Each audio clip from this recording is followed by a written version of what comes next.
Alors, l'actu du jour en Formule 1. Avant de commencer, je vous rappelle que les news proviennent de ma chaîne principale sur la Formule 1, Type F1. Et il y a aussi mon Twitch, vous pouvez vous abonner.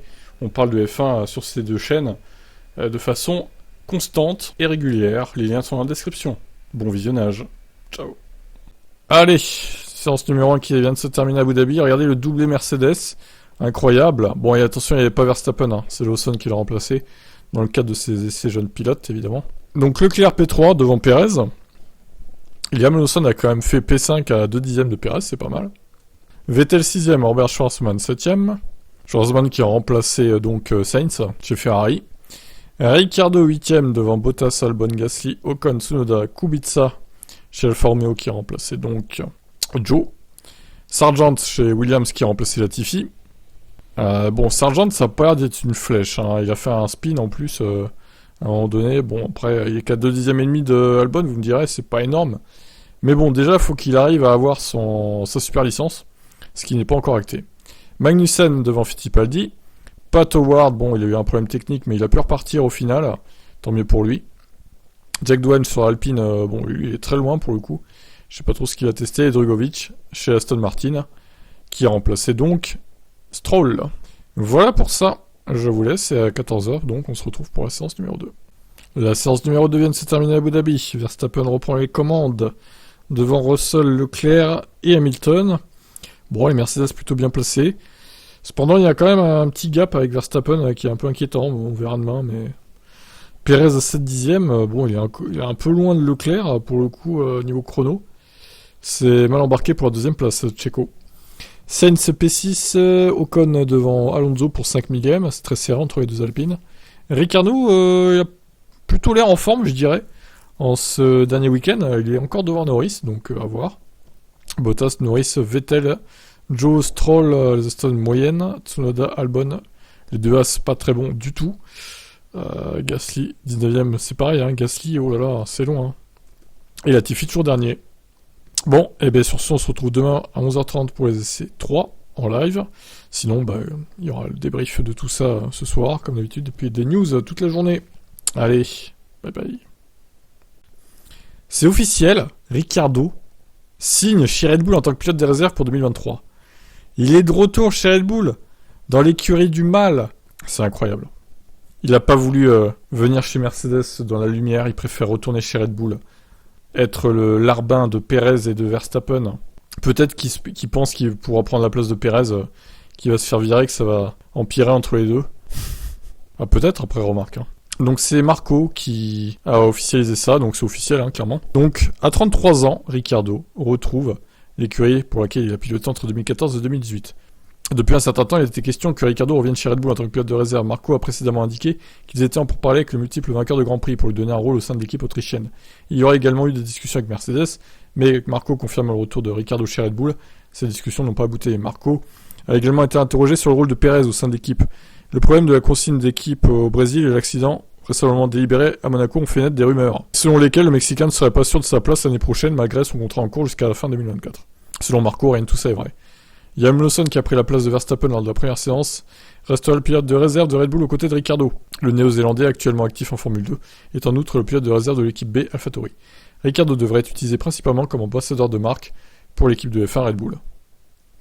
Ouais, je suis un peu déçu, j'avoue. Je pensais qu'il allait passer à autre chose, qu'il allait tenter l'aventure Mercedes.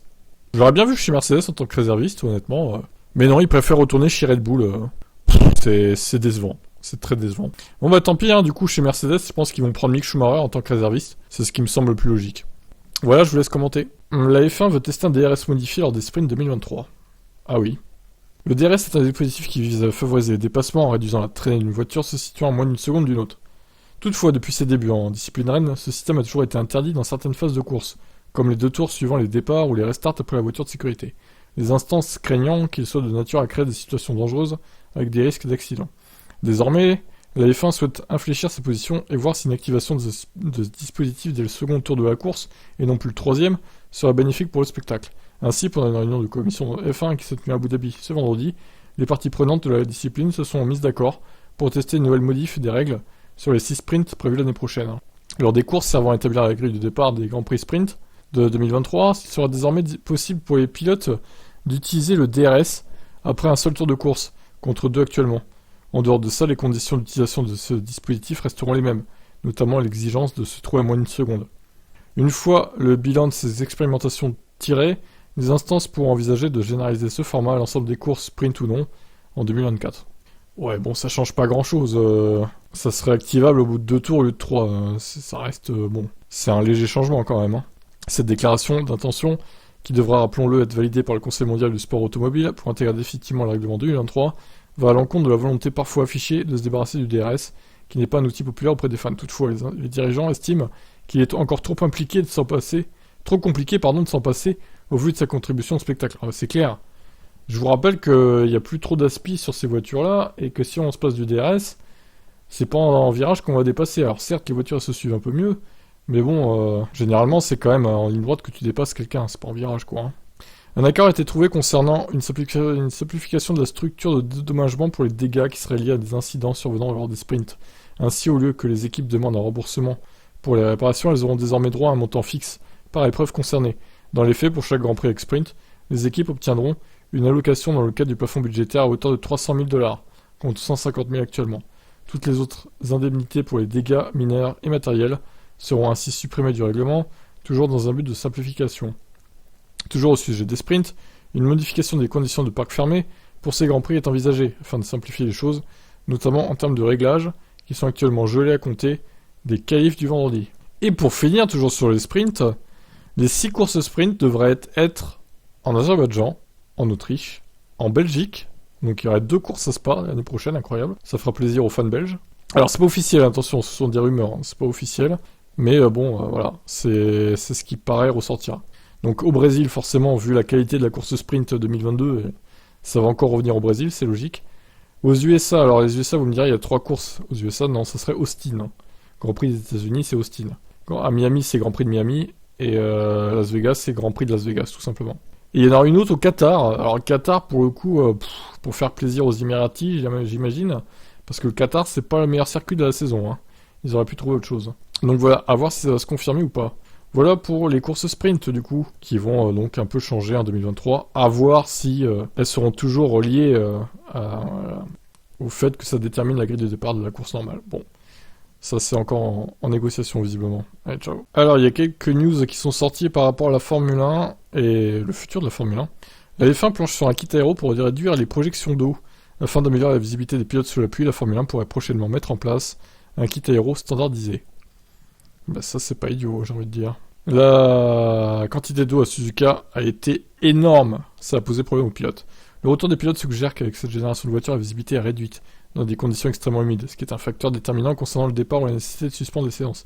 C'est pourquoi la FIA a lancé une étude pour définir un ensemble de pièces visant à supprimer les projections d'eau. L'étude de l'organe directeur s'est concentrée sur la conception d'un kit aérodynamique standardisé visant à réduire la quantité d'eau rejetée par les voitures. Ça passerait par des roues carrossées, ne gênant pas les mécaniciens lors des arrêts au stand. Le dispositif serait installé avant le départ d'un Grand Prix ou au cours d'une période de drapeau rouge due à la pluie. Un premier concept a d'ores et déjà été présenté, la FIA devant le peaufiner au cours de la saison 2023. En outre, des recherches vont être menées sur l'impact du design du plancher des tunnels sous la voiture, sur les projections d'eau et les lumières clignotantes devraient être ajoutées afin de rendre les monoplaces plus visibles. Mais ils ont qu'à mettre des petites LED comme à Vegas, là.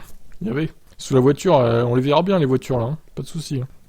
Au Grand Prix du Japon 2022, peu de pilotes ont été en mesure de voir la monoplace de Sainz s'immobiliser, après un accident dans le premier tour. Bref, un kit aéro juste pour la pluie en fait. Bon, c'est pas idiot. Pourquoi pas hein, en fait. Hein. Dès que tu sais qu'il pleut, bah tu l'installes sur ta voiture. Faudrait que ce soit un truc qui s'installe rapidement par contre. Hein. Qu'on passe pas une plombe à l'installer quoi. À la limite, ça serait à faire lors d'un arrêt au stand. Ça pourrait être une idée, mais bon, je pense pas que ça dure 30 secondes à installer, ça serait beaucoup plus long. Donc bon, à voir.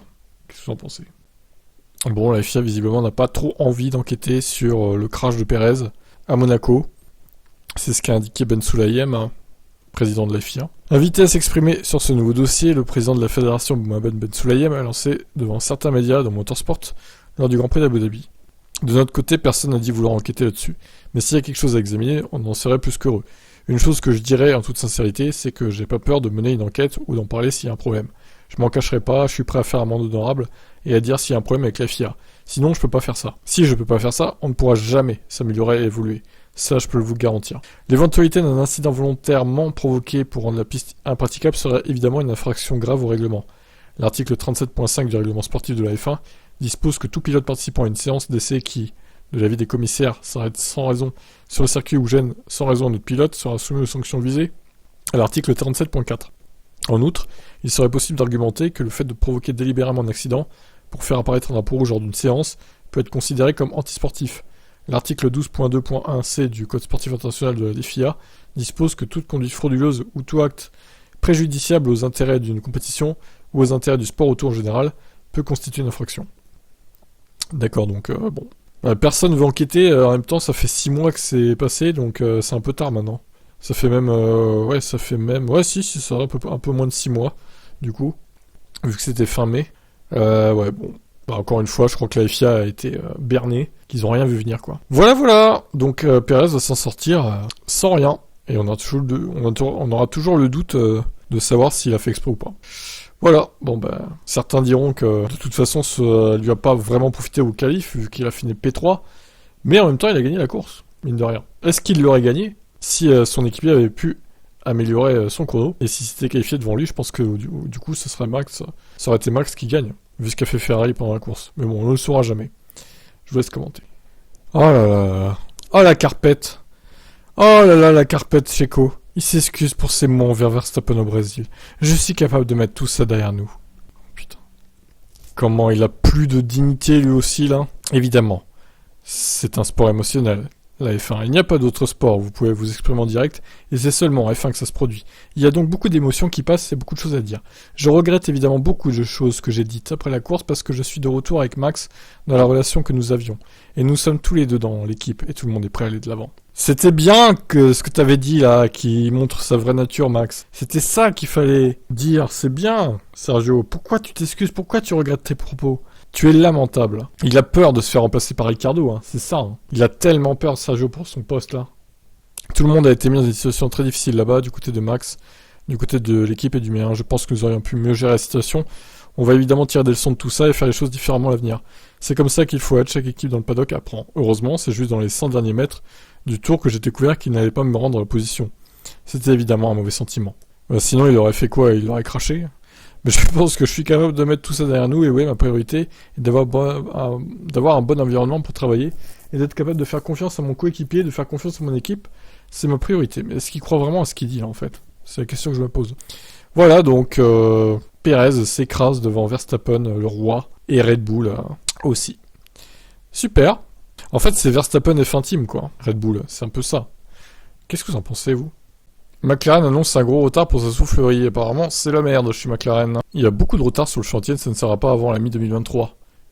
Alors comment ils vont faire Ils devront louer la soufflerie de Toyota à Cologne pour une plus longue période. Ça complique évidemment le développement et la marche en avant car McLaren a un déficit d'infrastructure par rapport à Red Bull, Mercedes et Ferrari.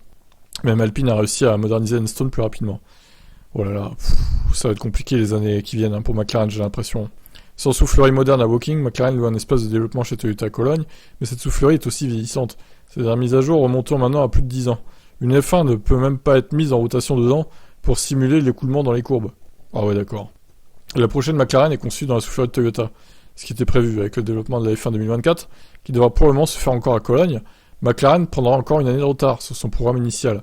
Andreas Seidel espère toutefois que les pièces de la MCL38, qui seront développées en cours de saison, pourront être produites dans la nouvelle soufflerie de Cologne.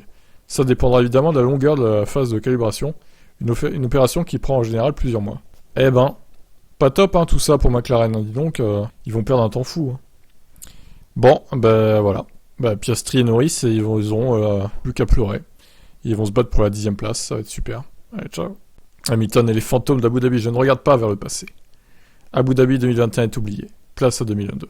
Je n'y pense pas vraiment, j'ai pas vraiment de pensée à vous livrer sur la dernière course disputée ici, j'ai eu beaucoup de bonnes expériences sur ce circuit au cours des années précédentes. Ouais, à part 2016 et 2021 du coup, 2016 il avait passé son temps à bloquer tout le peloton pour essayer de faire en sorte que Rosberg se fasse passer, c'était marrant. Et du coup Rosberg osait pas le passer non plus, de peur qu'il tente de le cracher ou je sais pas.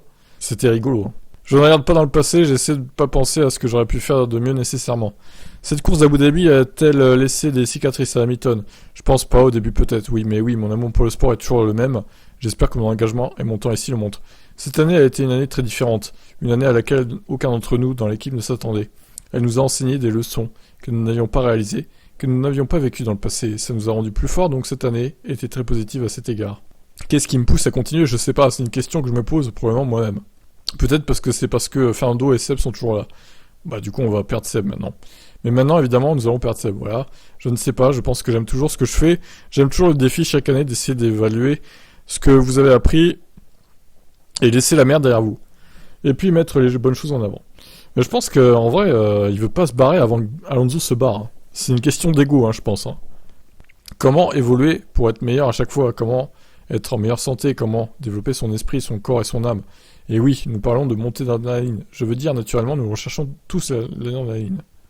Je suis sûr que ça va devoir trouver autre chose d'ailleurs. Parce que conduire un tracteur ne va pas lui apporter ça. Peut-être qu'il viendra faire du parachutisme avec moi, j'ai essayé de le convaincre. Mais il a dit qu'il avait des enfants, ça n'arrivera probablement pas. Même depuis la première course que j'ai faite ici en 2009, j'étais en tête et j'ai eu une défaillance de frein. Je me souviens d'avoir dû abandonner dans cette course. Donc j'ai eu beaucoup de hauts et de bas ici. Et ouais, je ne suis pas vraiment concentré sur les choses qui sont derrière moi. J'essaie plutôt de ne pas de contrôler, mais d'essayer d'être le meilleur possible pour avancer et pour les jours à venir. Et encore une fois, comme je l'ai dit, je suis vraiment fier ces fois avec Mercedes. Ils ont commencé avec moi quand j'avais 13 ans, en 97. C'était un long voyage avec eux. Possible victoire à Abu Dhabi 2022, qui sait, nous continuons à améliorer la voiture. Nous ne pensons pas que ce circuit sera nécessairement notre plus fort. Nous pensons qu'il convient un peu mieux aux autres, mais je ne saurai que lorsque je serai sur le terrain. Pour être honnête, j'espère que ce sera comme la dernière course. Eh bien, à voir. Ça serait bien que lui gagne, comme ça il y aura eu une victoire chacun chez Mercedes. Russell aurait gagné au Brésil et Hamilton au Abu Dhabi. Il aurait donc conjuré le sort de 2021. Ce serait une belle histoire. Allez, je vous laisse. Ciao. Verstappen évoque un souvenir précis avec Vettel. Le pilote Red Bull salue le futur retraité de la F1. Je pense qu'en tant que personne, il a toujours été très attentionné. Bien sûr, j'ai eu des batailles houleuses avec lui, surtout au début de ma carrière. Mais une chose dont je me souviendrai toute ma vie, c'est l'année dernière à Silverstone lorsque je suis rentré de l'hôpital. Je suis allé à mon motorhome pour prendre toutes mes affaires, il était là à m'attendre. Quand je suis sorti de la voiture, il m'a demandé comment j'allais. Ça montre comment il est. Oh, il a pris soin de Supermax, c'est beau. C'est une personne très gentille et attentionnée, qui n'est pas seulement là pour la performance, mais qui veut aussi bien faire. Je pense que c'est aussi très agréable qu'on se souvienne de lui comme ça. Il a beaucoup compté pour Red Bull. Il est arrivé en tant que junior et a pratiquement tout accompli dans ce sport. Il a encore beaucoup d'amis chez Red Bull. Il a eu une carrière dont beaucoup de gens ne pouvaient que rêver. Nous ferons également un échange de casques ce week-end. C'est certainement un très beau casque à avoir dans sa collection. Il va nous manquer, mais d'un autre côté, je lui souhaite aussi beaucoup de succès pour l'avenir. Quoi qu'il veuille faire, et pour être honnête, je pense que le plus important est de passer du temps avec sa famille. Vous savez, c'est un vrai père de famille. C'est génial à voir. Il est un excellent exemple. Et oui, et toi, Max, tu es le beau papa de l'enfant de Kiat et de Kelly Piquet. Comment tu te sens avec ce nouveau rôle? Allez, ciao. Et Gasly qui révèle le handicap d'AlphaTauri cette saison, 12 à 13 kilos de trop selon lui. Sur la monoplace, c'est énorme, 12 à 13 kilos, putain. Elle est vraiment obèse, cette AlphaTauri.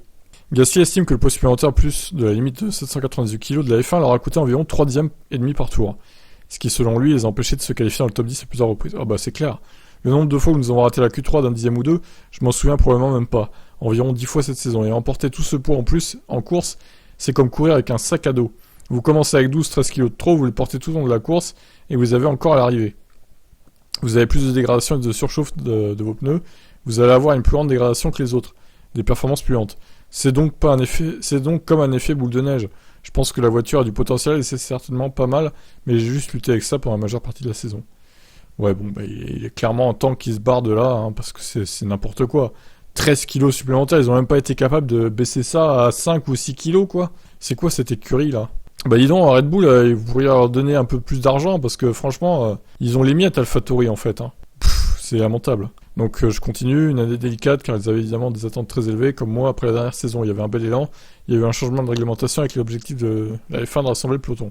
Mes espoirs d'avoir ma meilleure année pour AlphaTauri n'ont jamais été aussi élevés qu'il était en début de saison, j'ai vraiment pensé, nous avons nos chances.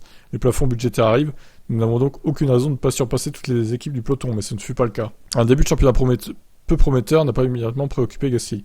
Nous n'avons pas commencé l'année de la meilleure forme, mais à ce moment-là, je m'en fichais parce que je savais que ce serait une course au développement tout au long de l'année. Je savais juste que peu importe où vous commencerez, Vous aviez juste besoin de mettre des développements dans la voiture course après course. Et malheureusement, on n'a pas réussi à le faire. Je crois que le noyau de la voiture n'est pas mauvais, ce noyau est génial, mais nous avons juste été massivement en surpoids toute la saison. Je crois que c'était le principal problème de cette saison. On n'a clairement pas joué au niveau attendu, par l'équipe et par moi. Bon bah il est temps qu'il se barre. Je pense que l'Alpine doit pas être trop en surpoids. Si c'est le cas, c'est jouer genre 2-3 kilos maximum. Donc c'est quand même plus jouable.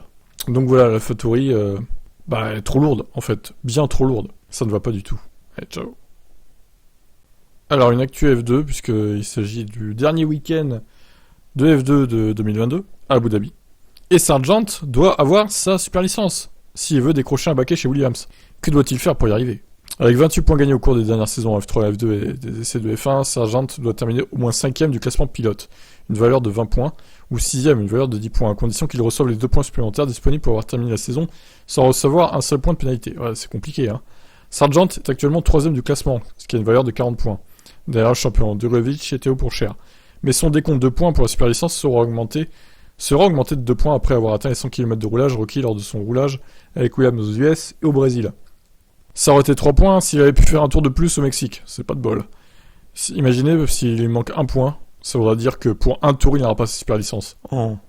Il aura la chance de marquer ce point supplémentaire toutefois à Abu Dhabi ce week-end, puisque la Williams l'a placé à nouveau dans un baquet en L1 à la place de Latifi. Avec 31 points, il peut donc toujours se contenter de finir 6ème du championnat, 10 points et même récolter des points de pénalité lors de son week-end. Bon, ça devrait le faire quand même, je pense. Parce que là, on va voir le classement F2, du coup. Il se situe donc Logan Sargent, 130 points, 3ème. Ah bah, ils ont pas mis à jour. Ah putain. C'est pas grave, on va aller sur Motorsport, je pense que c'est à jour là-dessus. Classement. Voilà. 135 points à Logan Sargent. Jack Doohan. Ah oui, mais c'est serré derrière. Hein. Ils sont 3 à 126 points. Ouais, c'est pas forcément gagné en vrai, parce que Lawson il est qu'à 12 points de Sargent. Hein. Même Frédéric Vesti il est pas si loin. Donc, ouais, attention quand même, Abu Dhabi là. On va suivre ça de près. Bon, il reste le favori pour être bien placé, on va dire Sargent, mais si c'est un double abandon mécanique par exemple, il est dans la merde. Surtout en course principale où il marque plein de points. Donc attention, c'est pas gagné à 100%, mais ça doit le faire, mais c'est pas sûr à 100%. Et même le japonais, hein, Iwasa est à 114 points, c'est très très serré. Hein. À part Drugovic qui lui a éclaté tout le monde, et pour Cher, bon, il s'est un peu détaché du reste. Mais à part ces deux-là, c'est très serré. Donc voilà, je vous laisse commenter.